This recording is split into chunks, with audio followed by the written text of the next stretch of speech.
चलिए आज स्टार्ट हम लोग करते हैं एसिम्प्टोटिक नोटेशन। इससे पिछले लेक्चर में हम algorithm, efficiency of an algorithm, time and space complexity को डिस्क्राइब मैंने किया था। उसी पार्ट को और आगे बढ़ाते हुए टाइम कॉम्प्लेक्सिटी को मेजर करने के लिए एसिम्प्टोटिक नोटेशन का आज एक्सप्लेनेशन करेंगे। तो ये बहुत ही महत्वपूर्ण पार्ट है। अगर एल्गोरिथम के टर्म्स में देखें तो asymptotic notation is a very important topic. तो एसिम्प्टोटिक नोटेशन की नीड क्या है, इसकी जरूरत क्यों पड़ी, आज उसी पर हम लोग डिस्कशन करेंगे। तो हमने एफिशिएंसी ऑफ एन एल्गोरिथम में कहा था कि किसी भी एल्गोरिथम की एफिशिएंसी को मेजर करने के लिए टाइम और स्पेस की बात करेंगे। अब टाइम और स्पेस में किस पर कंसंट्रेट करेंगे, तो टाइम की बात की गई। उसके अब ये हुआ कि एल्गोरिथम की टाइम कॉम्प्लेक्सिटी कैलकुलेट कैसे करेंगे, तो उसके लिए हमें एसिम्प्टोटिक नोटेशन की मदद लेनी पड़ी कि एसिम्प्टोटिक नोटेशन का काम क्या होगा, किसी भी एल्गोरिथम के टाइम कॉम्प्लेक्सिटी को कैलकुलेट करेगा, यानी उसकी एनालिसिस करेगा। तो अब यहां पर इस स्टेटमेंट को देखते हैं कि एसिम्प्टोटिक नोटेशन का क्या रहा है। To select the best algorithm we need to check the efficiency of each algorithm. अगर हमें किसी एल्गोरिथम को अच्छा बताना है या बेस्ट कहना है तो हमें उस एल्गोरिथम की एफिशिएंसी को चेक करना पड़ेगा। अब कह रहा है कि efficiency can be measured by computing the time complexity. अब एफिशिएंसी हम कैसे बताएंगे, बहुत अच्छी है, हम उस टाइम कॉम्प्लेक्सिटी के आधार पे कहेंगे। And time complexity can be calculated by asymptotic notation. अब एक प्रॉब्लम के 4 एल्गोरिथम, उन 4 एल्गोरिथम में सबसे बेस्ट एल्गोरिथम कौन, तो उन चारों की एफिशिएंसी मेजर की जाएगी। एफिशिएंसी किस आधार पे की जाएगी, टाइम कॉम्प्लेक्सिटी के आधार पर। यानी सभी एल्गोरिथम की हम टाइम कॉम्प्लेक्सिटी कैलकुलेट करेंगे। अब वो टाइम कॉम्प्लेक्सिटी कैलकुलेट कैसे होगा, एसिम्प्टोटिक नोटेशन के आधार पर होगा। अब तो एसिम्प्टोटिक नोटेशन के डिफिनीशन को हम समझ गए, यानी asymptotic notation is a shorthand way to represent the time complexity of an algorithm. Fine. अब इस पार्ट को हम समझ चुके हैं कि एफिशिएंसी के लिए टाइम कॉम्प्लेक्सिटी कैलकुलेट करना जरूरी है और वो टाइम कॉम्प्लेक्सिटी हमारा एसिम्प्टोटिक नोटेशन कैलकुलेट करेगा। अब इस पार्ट को थोड़ा और आगे बढ़ाते हैं। इस पार्ट को और आगे बढ़ाते हुए हम लोग और इसको डिस्कशन करते हैं कि एसिम्प्टोटिक नोटेशन में कुल कितने पार्ट रखे गए, यानी कितने नोटेशन यूज किया एसिम्प्टोटिक नोटेशन में।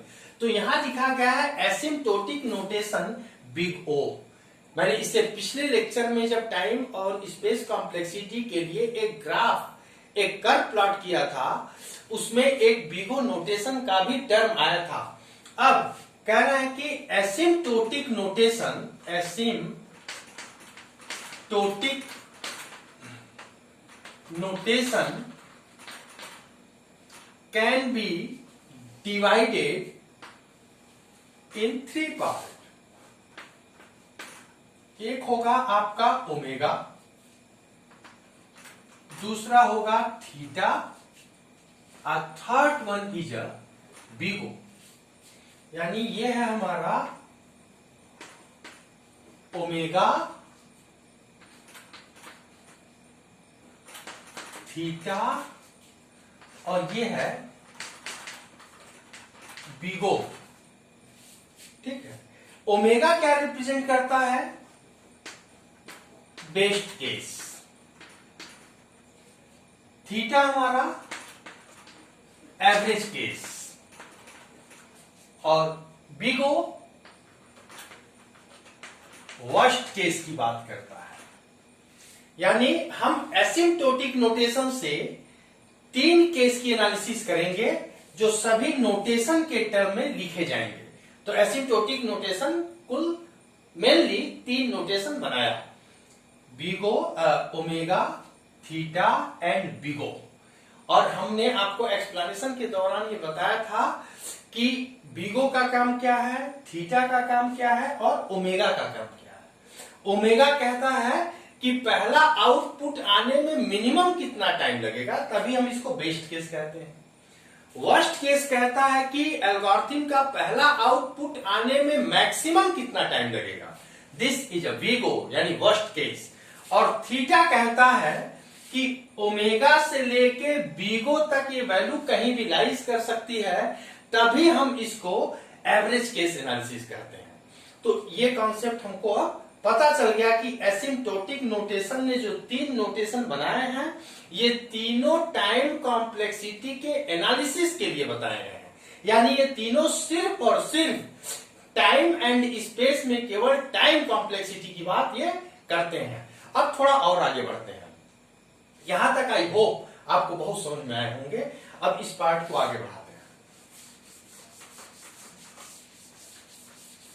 पिछले लेक्चर में हमने एक ग्राफ प्लॉट किया था, जिसको समझना बहुत जरूरी है। वो ग्राफ इस तरीके से थे, ठीक। आप जैसे चाहें वैसे ये लाइन बना लीजिएगा। हमने यहां दिया था इनपुट साइज n और यहां दिया था टाइम t।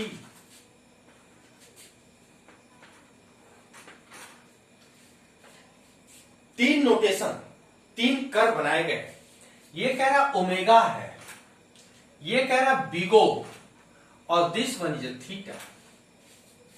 जब हमने टाइम एंड स्पेस कॉम्प्लेक्सिटी की बात की थी, तो वहां पर बताया था कि complexity of an algorithm is a function fn which gives the running time and r space in the term of input size n।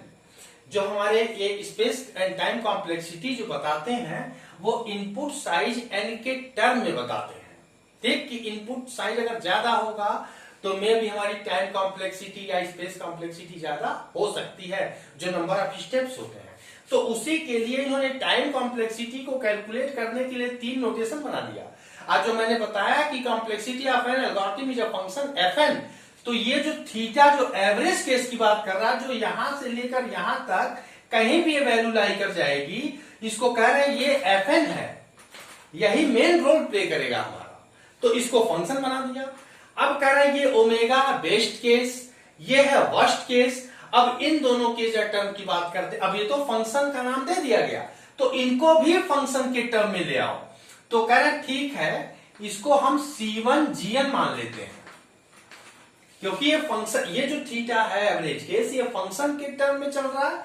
तो कह रहा है इन दोनों को भी फंक्शन के टर्म में ले आओ, तब हम केस की एनालिसिस कर पाएंगे। तो C1 GN हो गया और ये हमारा C2 GN हो गया। ठीक, अब कह रहे हैं कि C1 और C2 क्या है। कह रहे हैं C1 and C2 is constant, ये कांस्टेंट है। ठीक है, और GN फंक्शन और G2 फंक्शन, ये हमारा बेस्ट के लिए, ये हमारा वर्स्ट के लिए और ये एवरेज के लिए फंक्शन यहां है। अब कह रहे हैं कि थीटा की वैल्यू कहां से कहां तक लाई करेगी। थीटा की वैल्यू यहां से लेकर यहां के बीच कहीं भी लाई कर सकती है। तो कह रहे हैं इसकी एनालिसिस में वैल्यू क्या आएगी। तो 3 एनालिसिस हमें करनी पड़ेगी। पहला हमें करना पड़ेगा बेस्ट केस एनालिसिस, दूसरा एवरेज केस एनालिसिस और तीसरा वर्स्ट केस एनालिसिस। ये एग्जाम में बहुत पूछे जाते हैं, बहुत इंपॉर्टेंट टॉपिक है कि एनालिसिस करने के बाद ओमेगा की क्या वैल्यू आती है, क्या रेंज आती है, एवरेज केस थीटा की क्या रेंज आएंगे और बीगो का क्या रेंज आएगा। 3 एनालिसिस की बात कर गए।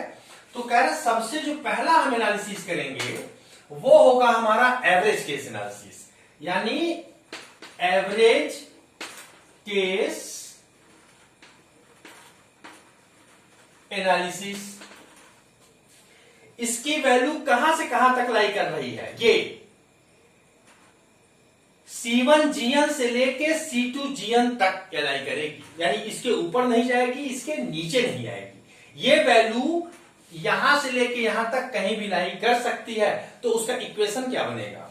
तो कह रहे हैं कि C1 GN is less than or equal to FN, और ये होगा हमारा less than or equal to C2 GN।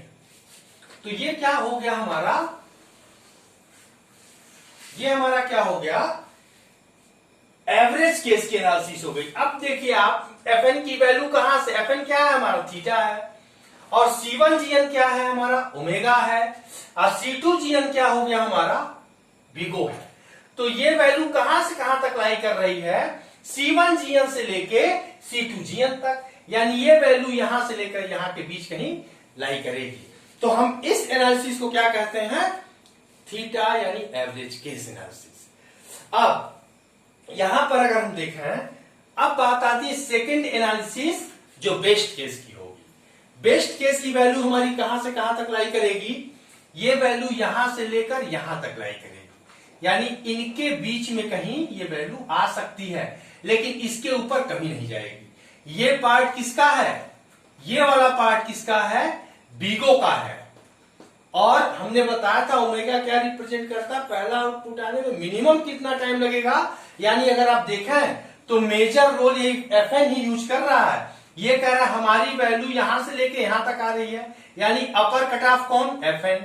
ये कह रहे हैं बीगो यहां से लेकर यहां तक आएगी, यानी बीगो के लिए जो लोअर कट ऑफ कौन है, Fn है। ओमेगा के लिए अपर कट ऑफ Fn है, यानी Fn ही मेजर रोल प्ले कर रहा है। तभी उसने टाइम एंड स्पेस कॉम्प्लेक्सिटी में एक टर्म लिखा कि complexity of an algorithm is a function Fn। ठीक, अब कह रहे हैं हमने एवरेज केस की एनालिसिस कर दी, और वो रेंज यहां से होगा Fn की वैल्यू C1 GN से लेकर C2 GN के बीच में कहीं लाई करेगी। और डिक्टो इसी तरीके के सेमेस्टर में क्वेश्चन आपसे पूछे जा सकते हैं कि एसिम्प्टोटिक नोटेशन को एक्सप्लेन करो, और मैक्सिमम टाइम तो इन्होंने यही बोला है कि बीगो को एक्सप्लेन करिए। तो हमने तो एवरेज केस को, बीगो का मतलब क्या, बीगो मतलब वर्स्ट केस की एनालिसिस कर दो और उसके रिलेशनशिप और उसके रेंज को या इक्वेशन को बता दीजिए। तो हमने कुल 3 एनालिसिस करनी है, एक हमने कर लिया है, अब दूसरा क्या करेंगे,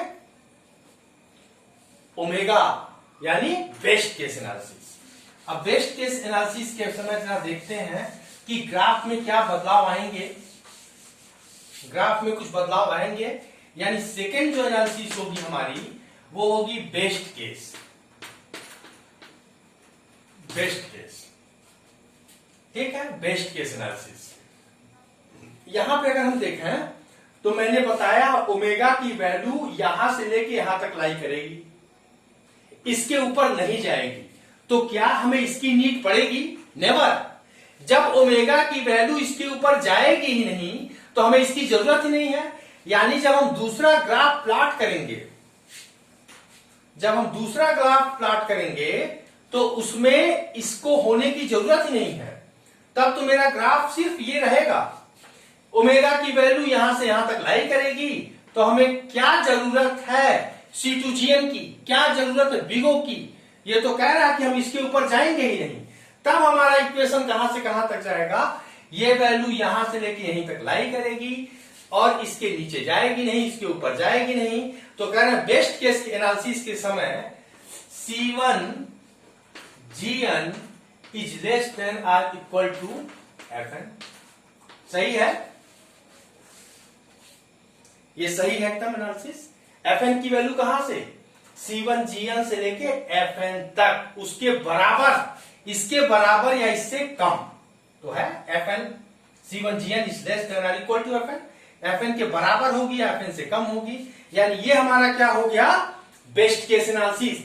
आज जब एग्जाम में आए अगर बोल देता है कि एसिम्प्टोटिक नोटेशन को एक्सप्लेन करिए तो कुल 3 ग्राफ बनेंगे। पहला मैंने जो एवरेज के लिए तीनों कर्व को रखा था, क्योंकि वो वैल्यू इसकी बीगो से लेके ओमेगा तक जा रही थी। जब मैं दूसरा केस की एनालिसिस करूंगा यानी बेस्ट केस की, तो सिर्फ 2 कर्व होंगे, वो होगा एक थीटा और एक ओमेगा। ऐसा क्यों, क्योंकि ओमेगा की वैल्यू थीटा के ऊपर नहीं जाएगी। थीटा के ऊपर जाने का मतलब वो बीगो के पार्ट में जाने की बात कर रहा है, जो अलाउ ही नहीं है। क्योंकि कह रहा है कि पहला आउटपुट आने में मिनिमम कितना टाइम लगेगा, तो मिनिमम ये यहाँ या इससे कम ही होगी। इसके ऊपर जाने का मतलब वो वीगो के रेंज में जा रहा है। अब अगर थर्ड हम कर्व की बात करें, थर्ड एनालिसिस की बात करें, तो वो क्या होगा हमारा, थर्ड केस की अगर एनालिसिस की बात की जाए तो हम ये कह सकते हैं ग्राफ में चेंज आएगा, क्योंकि जो बीगो हो है हमारा, बीगो यानी C2GN, ये जो वैल्यू है ना, इसके ऊपर नहीं जाएगी और इसके नीचे नहीं आएगी। जब इसके नीचे नहीं आएगी तो नो नीड ऑफ C1GN, यानी जब हम वर्स्ट केस की एनालिसिस करेंगे, यानी थर्ड और अंतिम केस की, वर्स्ट